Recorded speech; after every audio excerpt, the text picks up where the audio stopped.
അത് ഈ ആരോപണം മുഴുവൻ അതേന്ന് ഏതെങ്കിലും ഒരുത്ത ഇപ്പം ഞാനതിൽ പോയിട്ടുണ്ടെങ്കിൽ എന്നെ പിടിച്ചു വെച്ചിട്ട് ഇത് അയാളാ കല്ലെറിഞ്ഞെന്ന് പറഞ്ഞിട്ട് അത് ഉണ്ടല്ലോ ഈ മോഷ്ടാവ് കള്ളം എന്ന് പറഞ്ഞിട്ട് രക്ഷപ്പെടാൻ നോക്കുന്നത് പോലുള്ള വിദ്യയാണ്. ആ വിദ്യയൊന്നും കോഴിക്കോട്ട് നടക്കില്ല. കോൺഗ്രസിൻ്റെ ആ വിദ്യയൊന്നും കോഴിക്കോട്ട് നടക്കില്ല. അക്രമം കാണിച്ചത് ഇന്നലെ കോൺഗ്രസ്സാണ്. മാത്രമല്ല ഇതിനകത്ത് എന്താ പറയുന്നത് അറിയാമോ? പോലീസ് തടഞ്ഞാൽ റോഡിലിരിക്കുക. കല്ലെറിയാൻ ഇതിൽ പറയുന്നില്ല.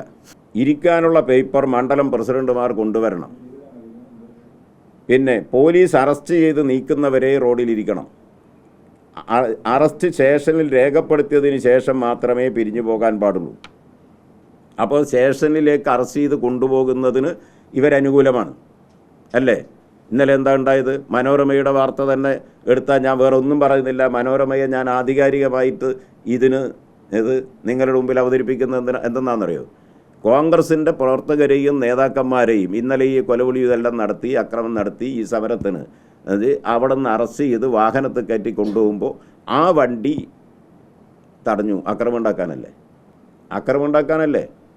പോലീസിനെ ആക്രമിച്ചത് കോൺഗ്രസ് അല്ലേ ഇന്നലെ? എന്നിട്ട് ഞാൻ ചോദിക്കട്ടെ, പോലീസ് കമ്മീഷണർ ഓഫീസിലേക്കല്ലേ മാർച്ച് നടത്തിയത് അല്ലേ?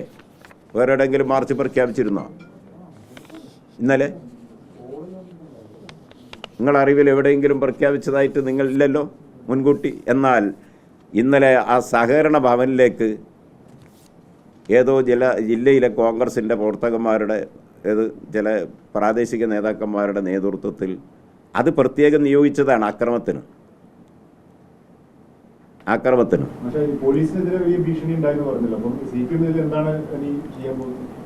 അതാണ് ഞാൻ പറയുന്നത്. പറഞ്ഞ് നിങ്ങൾക്ക് മനസ്സിലായില്ലേ? ജനങ്ങളെ അണിനിരത്തിയിട്ട് ഒരു അക്രമ സംഭവത്തെയും അനുവദിക്കാത്ത നിലയിൽ പ്രതിരോധം തീർക്കും. സുധാകരനും സതീശനും ഇങ്ങനെ കൊലവിളി പ്രസംഗവും ആക്രോശവും നടത്തുന്നത് കേട്ടിട്ട് കോഴിക്കോട്ടാരും നാടിൻ്റെ അന്തരീക്ഷം മലീമസമാക്കാൻ അക്രമം നടത്താൻ ഇറങ്ങി പുറപ്പെടണ്ട. അതിലെല്ലാം ഉണ്ട്. ഏത്? അതൊക്കെ ആലോചിച്ചിട്ട് ചെയ്യും.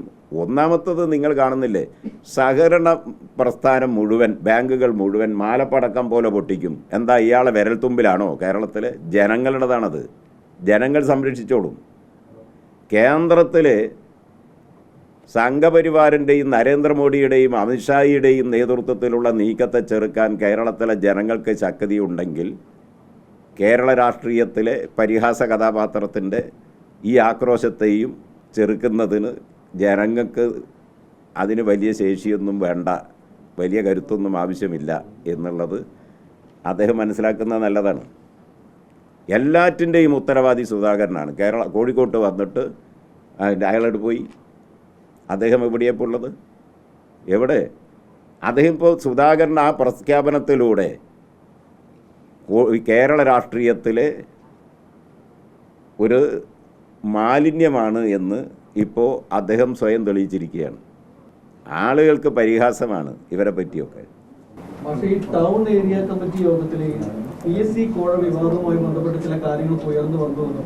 അതിൽ നേതൃത്വത്തിനെതിരെ ചില വിമർശനങ്ങൾ, സ്വയം വിമർശനങ്ങൾ. അതെ, പാർട്ടിയുടെ സമ്മേളനമാണ് ഞങ്ങൾ നടത്തിയത്, നിങ്ങളുടെ സമ്മേളനമല്ല.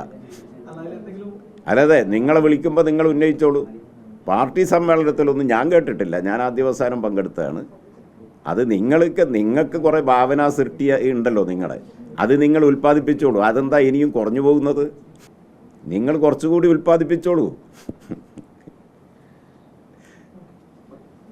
ഞങ്ങളുടെ പാർട്ടിയോടൊപ്പം നിൽക്കുന്നവർക്കും ബഹുജനങ്ങൾക്കാകെയും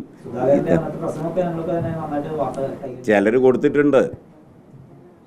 അതെ, ഇത് മുഴുവൻ ഉണ്ടാക്കിയത് സുധാകരനാണ്. സുധാകരൻ്റെ ആക്രോശവും പ്രസംഗവും കോഴിക്കോട്ട് നടന്നില്ലായിരുന്നെങ്കിൽ അത് അതിൻ്റെ വഴിക്ക് പോകും. ജനങ്ങൾക്ക് ഞാൻ പറയും, പൗരബോധമുള്ള കോഴിക്കോട്ടെ ജനത, പ്രബുദ്ധമായ കോഴിക്കോട്ടെ ജനത ഇമാതിരി തമ്മാടിത്തമൊന്നും ഇവിടെ അനുവദിക്കാൻ പറ്റില്ല എന്ന നിലപാട് കോഴിക്കോട്ടുകാരെടുത്തിട്ടുണ്ട്, കക്ഷി രാഷ്ട്രീയത്തിന് അതീതമായിട്ട്. അതിൻ്റെ കൂടെ CPM നിൽക്കാൻ നിർബന്ധിതമാണ്. അതാണ് പ്രശ്നം. ഒരു സഹകരണ സ്ഥാപനത്തിൻ്റെ ഒരു തെരഞ്ഞെടുപ്പ് നടക്കുന്നിടത്ത് KPCCയുടെ പ്രസിഡന്റ് വന്നിട്ട് കൊലവിളി നടത്തുക.